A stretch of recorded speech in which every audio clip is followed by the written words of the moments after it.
Hello বন্ধুরা, কেমন আছো তোমরা সবাই? আশা করি অনেক অনেক ভালোই আছো। আর তোমাদের ভালোবাসায় আমিও অনেক ভালো আছি, কারণ তোমরা আমাকে যে পরিমাণে ভালোবাসা দিয়েছ এবং সাপোর্ট দিয়েছ তা আমি কোনোদিন ভুলতে পারবো না।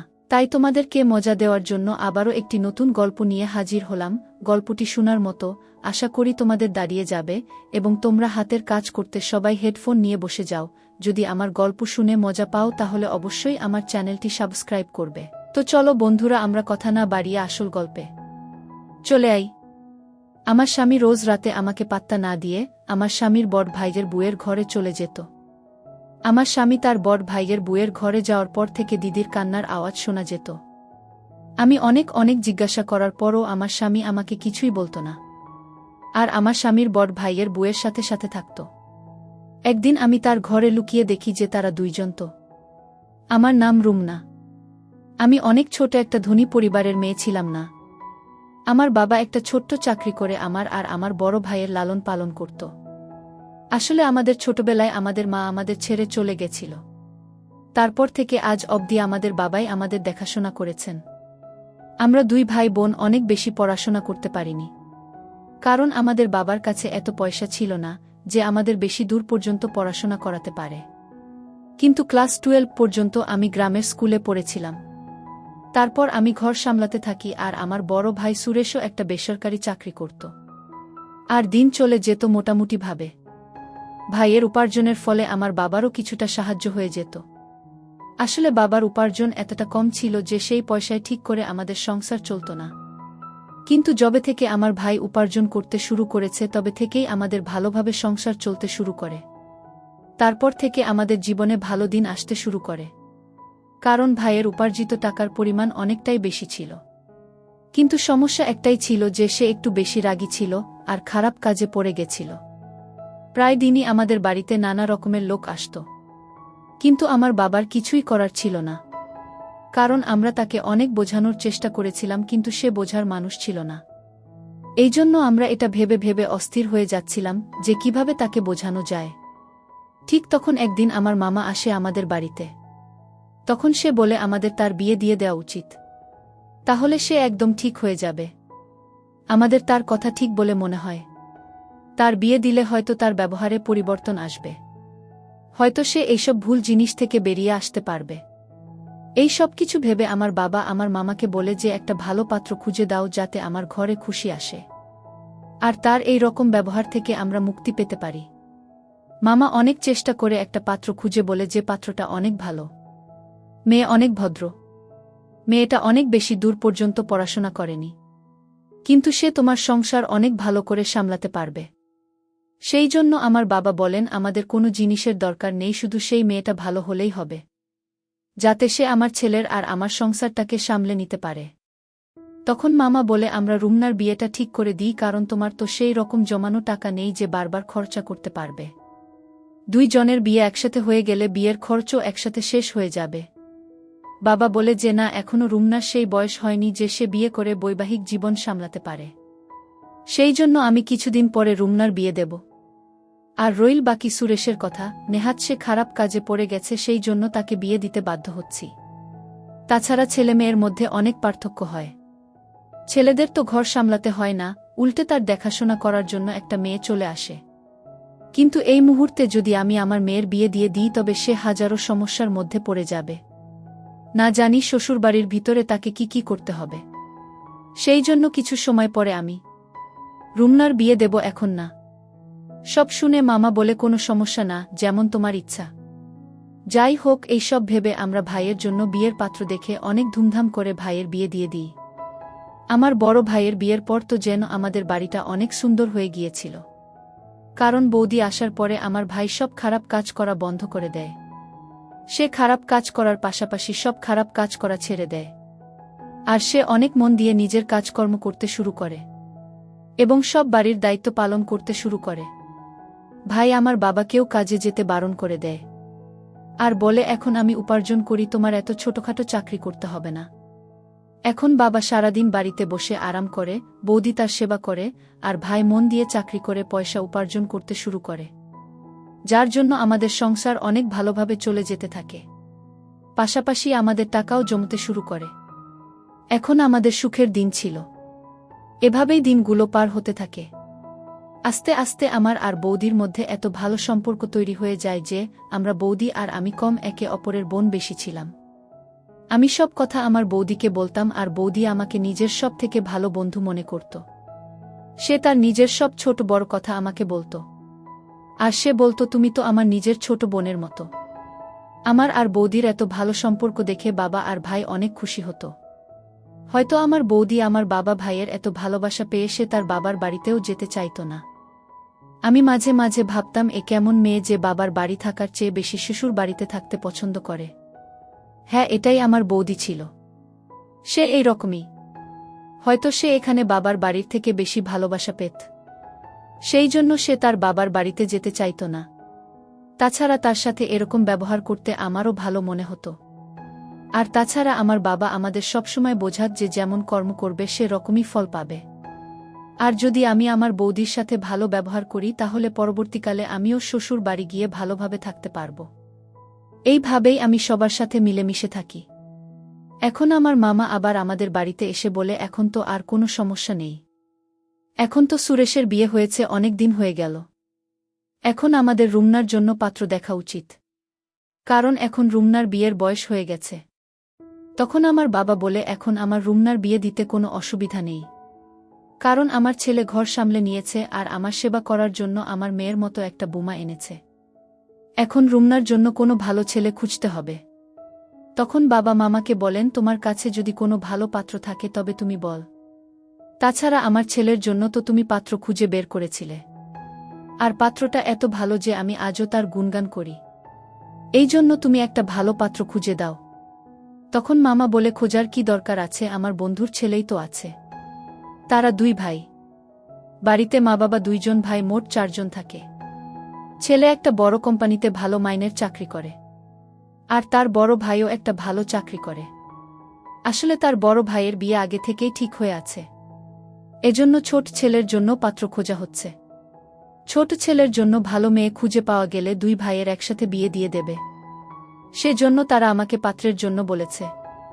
তাই আমি রুমনার কথা তাদেরকে বলেছি। সেই জন্য আমার মনে হলো তোমার থেকে অনুমতি নেওয়া উচিত। বাবা বলল, এতে মতো নেওয়ার কি দরকার আছে? তোমার যখন ইচ্ছা ছেলের বাড়ির লোকেদের ডাকতে পারো, আমরা তৈরি আছি। মামা বলল, ঠিক আছে, তবে কালকে ডেকে নেব। পরের দিন আমার স্বামী তার কিছু বন্ধুদের নিয়ে আমাদের বাড়িতে আমার জন্য পাত্র দেখতে আসে। আমার স্বামীর নাম ছিল রমেশ। রমেশকে দেখতে অনেক সুন্দর ছিল, আর ভালো পোশাক পরার জন্য তাকে আরও বেশি সুন্দর দেখাচ্ছিল। রমেশকে দেখে তো আমার হুঁশ উড়ে গেল। আমি বুঝতে পারছিলাম না যে এত সুন্দর ছেলে কি আমাকে পছন্দ করবে। কিন্তু যখন নিজেদের মধ্যে কথা বলার জন্য আমাদের 2 জনকে একা জায়গায় ছেড়ে দেওয়া হয়, তখন রমেশের কথা আমার মন ছুঁয়ে যায়। রমেশ এত মিষ্টি করে, এত ভালো করে কথা বলছিল যে মনে মনে আমি তাকে নিজের স্বামী হিসেবে স্বীকার করে নিয়েছিলাম। আর পাশাপাশি ভগবানের কাছে প্রার্থনা করছিলাম যেন কোনো রকমে আমাদের বিয়েটা হয়ে যায়। কারণ প্রতিটা মেয়ের একটা স্বপ্ন থাকে যে তার স্বামী দেখতে সুন্দর হবে, ভদ্র হবে। আর এই সমস্ত গুণ রমেশের মধ্যে ছিল। আমি কি করে তাকে ছেড়ে দিই? তখন আমি ভাবি, যদি আমার ভাগ্যে রমেশ থাকে তো নিশ্চয়ই তার সাথে আমার বিয়ে হবে। যাই হোক, তারা আমাকে দেখে বাড়ি চলে যায়। আর কিছুদিন পরে ফোন করে বলে যে আমাকে তাদের অনেক পছন্দ হয়েছে। এইভাবেই আমাদের বিয়ে ঠিক হয়ে যায়। আমি আর রমেশ ফোনে কথা বলতে থাকি। এইভাবেই দিন পার হতে থাকে। রমেশের সাথে কথা বলতে আমার একটুও ভয় হতো না। আমি পুরোপুরি রমেশকে ভালোবেসে ফেলেছিলাম। আর এইভাবেই আমাদের বিয়ের দিন কাছে আসতে থাকে। আমাদের বাড়িতে আত্মীয়রা আসতে শুরু করে দিয়েছিল। আর আমার বড় ভাই বিয়ের দায়িত্ব অনেক ভালোভাবে সামলে নিয়েছিল। সে কোনো জিনিসের অভাব রাখেনি। এত সুন্দর পরিবেশ তৈরি করেছিল দেখে মনে হচ্ছিল মেয়ে নয়, যেন ছেলের বিয়ে হচ্ছে। অনেক ভালো করে আমার বাবা আর আমার ভাই আমার বিয়ে দিতে চেয়েছিল। বলতো, রুমনার বিয়েতে কোনো জিনিসের অভাব যেন না হয়। বাবা বলল, আমি কখনো চাই না যে রুমনার এটা মনে হোক যে তার মা থাকলে আরও ভালো করে বিয়ে হতো। কিন্তু আমার মায়ের অভাব তো সে চেয়েও পূরণ করতে পারবে না। তবে সে আমার জন্য এত কিছু করছিল যে আমি তার ঋণ কোনোদিন শোধ করতে পারব না। কিন্তু এত আত্মীয়দের ভিড়েও আমার মায়ের কথা অনেক বেশি করে মনে পড়ছিল। আমি কাউকে এটা বুঝাতে দিইনি, কারণ আমি চাইছিলাম না যে সবার মন খারাপ হয়ে যাক। তারা সবাই অকারণেই চিন্তিত হয়ে পড়ুক, সেজন্য আমি তাদের সামনে সব সময় হাসি খুশি থাকতাম, যাতে তারা এটা কখনো না বুঝতে পারে যে আমার মায়ের কথা অনেক মনে পড়ছে। এইভাবে বিয়ের দিন চলে এল। আমার রমেশের এর সাথে অনেক ভালো করে বিয়ে হয়ে গেল, আর আমি নিজের বাবার বাড়ি থেকে বিদায় নিয়ে চলে গেলাম। আমি অনেক আশা নিয়ে শ্বশুর বাড়িতে যাই, আর অনেক ভালো করে আমার গৃহে প্রবেশ করানো হয়েছিল। অনেক নিয়ম পালন করার সাথে সাথে আমাকে কিছু মেয়েদের মাঝখানে বসানো হলো, যারা রমেশের গুণগান করছিল। তাদের গুণগান শুনতে আমার অনেক ভালো মনে হচ্ছে। আর তাছাড়া তার গুণগুলো ঠিক ছিল, কারণ এতদিন ধরে আমি রমেশের মধ্যে এইসব গুণগুলো দেখেছিলাম।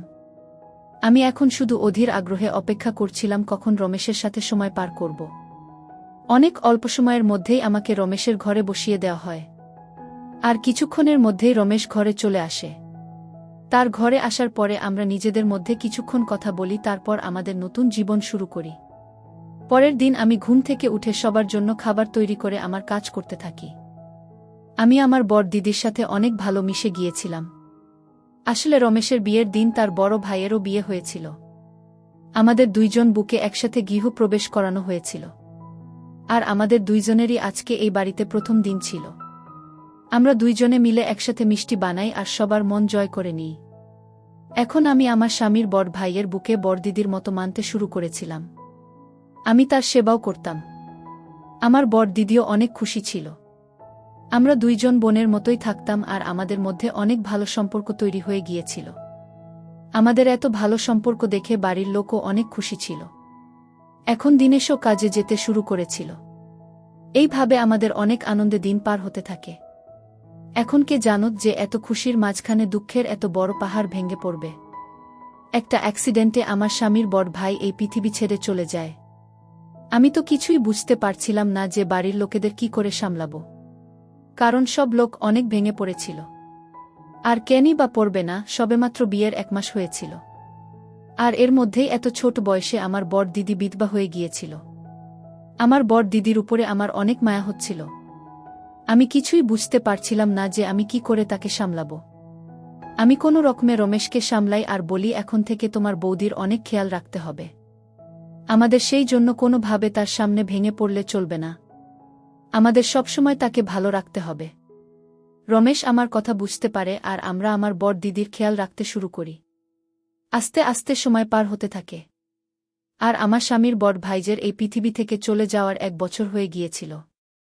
আমাদের বাড়িতে সবাই বলে যে আমার বড় দিদির বিয়ের মাত্র 1 মাসের মধ্যেই তার স্বামী এই পৃথিবী ছেড়ে চলে যায়, আর তার জীবন শুরু হওয়ার আগেই শেষ হয়ে যায়।